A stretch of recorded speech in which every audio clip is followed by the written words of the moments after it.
ऐसी यमुना मैया के चरणों में, धाम के चरणों में, संतों के चरणों में हमारे कन्हैया भैया आप सबकी सेवा करते हैं। कन्हैया पांडे जी को भी अपना आशीर्वाद दीजिए और इनके कार्य को सराहिए, क्योंकि ये सारा कार्य अच्छा ही करते हैं। आध्यात्म मीडिया के सभी दर्शकों को जय श्रीमन नारायण, जय श्री कृष्णा। भगवान आप सबको सुखी और स्वस्थ रखें। आप सबको राधे राधे। भैया का बहुत अच्छा प्रयास है कि पूरे ब्रजमंडल का दर्शन कराने का कार्य आप कर रहे हैं। आपको जैसे बूढ़ी माताएं हैं, बूढ़े पिता हैं, वृद्ध हैं, वो नहीं आ पाते वृंदावन, तो कम से कम इस वीडियो के द्वारा, इनके प्रयास के द्वारा वो घर बैठे ही ब्रजमंडल का दर्शन कर लेंगे। कहते हैं दर्शन भी हम जरूरी नहीं है कि तन से पहुँचें, मन से भी पहुँच जाएं। और मन से कैसे? जब हम वीडियो देखते हैं तो हमारा मन भगवान से, बिहारी जी से कनेक्ट हो जाता है। इसलिए आप लोग जहाँ हैं वहीं से भैया के प्रयास को देखते रहिए। और ये वृंदावन के तमाम संतों के आश्रमों में जा कर के, पुराने सप्त देवालयों में जा कर के, और भी जो भगवान की दिव्य लीलाएं हैं, जो वृंदावन में बहुत सारे कुंड हैं, जिन कुंडों के बारे में शायद लोग नहीं जानते। लोग आते हैं पर कुंडों की महिमा नहीं जानते। जैसे वृंदावन में एक कुंड है रंग जी के पास, ब्रह्म कुंड। उसमें भगवान ने ब्रजवासियों को कहा कि तुम्हें वैकुंठ देखना है तो इस कुंड में डुबकी लगाओ। और सब ब्रजवासियों ने डुबकी लगाई तो सबके सब वैकुंठ पहुंच गए। मतलब वृंदावन में ऐसे भी कुंड हैं जिन कुंडों का संबंध सीधा वैकुंठ से है। तो अब ये चीज़ें प्रायः लुप्त सी हो रही हैं, लेकिन उन प्रायः लुप्त चीज़ों को भैया हमारे बड़े प्रेम से जन जन तक वो सारी चीज़ें पहुंचाते हैं और सब लोग जुड़ सकें, सब लोग देख सकें, इसके लिए आप कार्य कर रहे हैं निरंतर।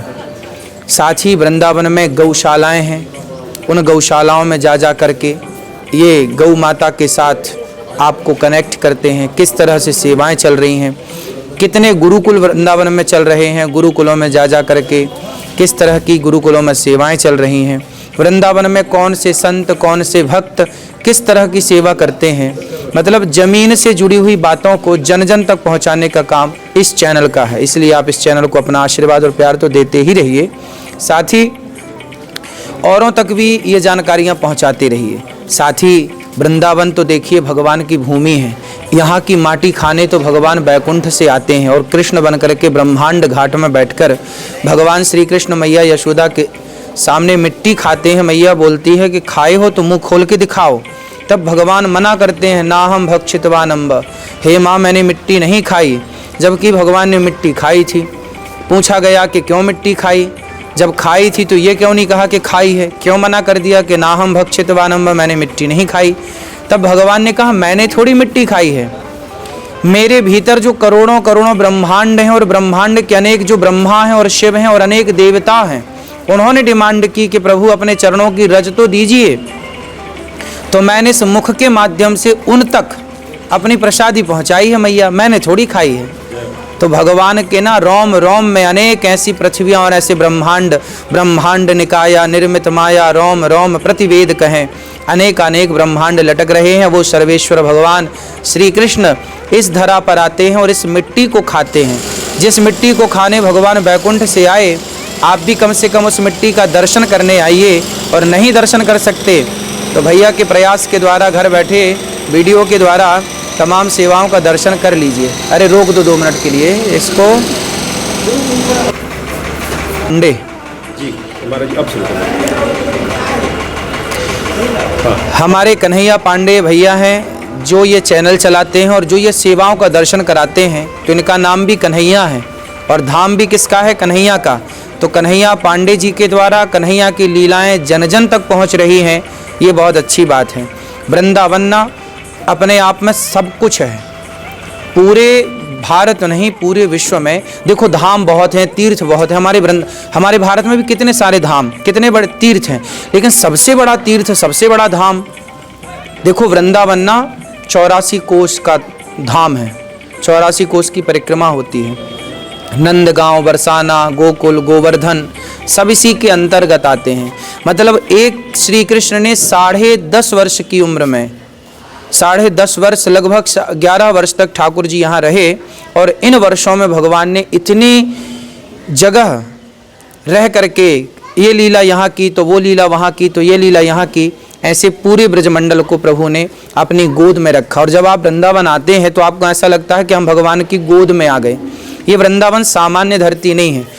कहा जाता है कि केवल कृष्ण की जन्मस्थली नहीं है, ये कृष्ण की लीला स्थली नहीं है। कहा जाता है कि इस धाम का नाम वृंदावन इसलिए पड़ा क्योंकि वृंदा मतलब तुलसी। जब जालंधर को भगवान ने समाप्त किया, सती सातित्व नष्ट किया वृंदा का, और भगवान को शालग्राम होने का कह दिया, और भगवान के ऊपर वो तुलसी बन करके जब चढ़ी, तब आपको पता है कि इस धरती पर जब पहली बार तुलसी प्रकट हुई तो वृंदावन में ही तुलसी सबसे पहले प्रकट हुई थी। इसलिए ये कन्हैया की स्थली तो है, तुलसी माता की भी जन्म स्थली है, इसलिए इसका नाम ही है वृंदावन। क्योंकि ये तुलसी का जो पौधा है, सबसे पहली बार तुलसी महारानी जब वृंदा महारानी जब तुलसी बनकर प्रकट हुई तो सबसे पहले वो वृंदावन यहीं पर प्रकट हुई, इसलिए वृंदावन कहते हैं। यहाँ पर जो यमुना मैया हैं, वो यमुना कौन है? जब भगवान बैकुंठ से आने लग गए तो विरजा, बैकुंठ में एक नदी है जिसे विरजा नदी कहते हैं, तब विरजा नदी को भगवान ने आज्ञा की कि मैं तो लीला के लिए वहाँ जा रहा हूँ, आप पहुँचो। तो विरजा माता ही यमुना बन करके यहाँ पर प्रकट हुई और हम सबको दर्शन दे रही हैं, जो भगवान श्री कृष्ण की चतुर्थ पट रानी हैं। ऐसी यमुना मैया के चरणों में, धाम के चरणों में, संतों के चरणों में हमारे कन्हैया भैया आप सबकी सेवा करते हैं। कन्हैया पांडे जी को भी अपना आशीर्वाद दीजिए और इनके कार्य को सराहिए, क्योंकि ये सारा कार्य अच्छा ही करते हैं, जन जन तक वृंदावन को पहुंचा रहे हैं। ये बहुत बड़ी सेवा, इनके द्वारा जो नहीं आ पाते वो भी ठाकुर जी से जुड़ जाते हैं धाम से। इसके लिए भगवान इन्हें सुखी स्वस्थ रखें, यही भगवान से मंगल कामना। राधे राधे।